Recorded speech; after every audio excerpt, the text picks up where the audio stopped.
Little Billy's a cheetah. Billy's thick as a brick. Caroling for Cash, Chapter 1, Thick as a Brick. It was a couple days before Christmas, 1975. I was in 4th grade. There was a nervous anticipation in the air, with winter break and Christmas coming. After the bell rang at school, I hurried out of Miss Jackson's class, and I got on school bus number 6, parked in front of Willow Street Elementary School. I spoke briefly with the bus driver, Mrs. Kramer, telling her I would get off at Media Heights bus stop instead of mine.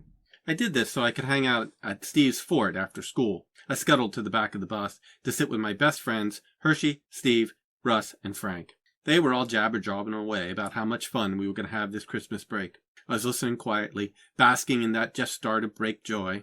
At her stop, we shuffled off and followed the other 5 or 6 kids who shared Media Heights neighborhood bus stop. We lingered for a minute and let all the other kids get well ahead, and then we headed down Media Avenue toward Steve's house.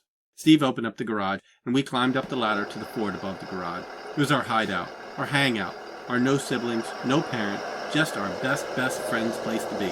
After the last of us climbed up the ladder, we sat down. It got quiet. We sat there a little cold, with no thoughts of what to do. I'm bored, I moaned. Well, what do you want to do? Said Hershey.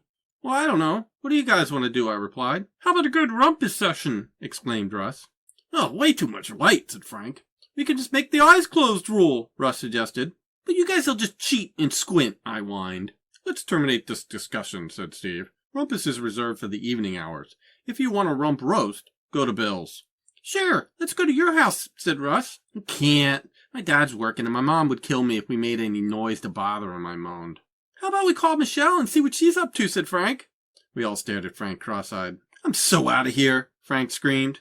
Me too. I have to do my moon watch, Russ said.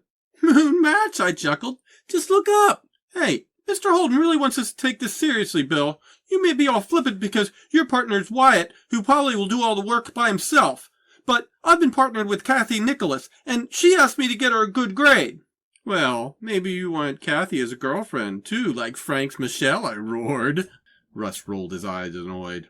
Russ and Frank got up and climbed down the ladder, and without even a goodbye, they left. I was a little bummed. This is the end of Chapter 1. Footnote. Rumpus was a game we played in Steve's fort.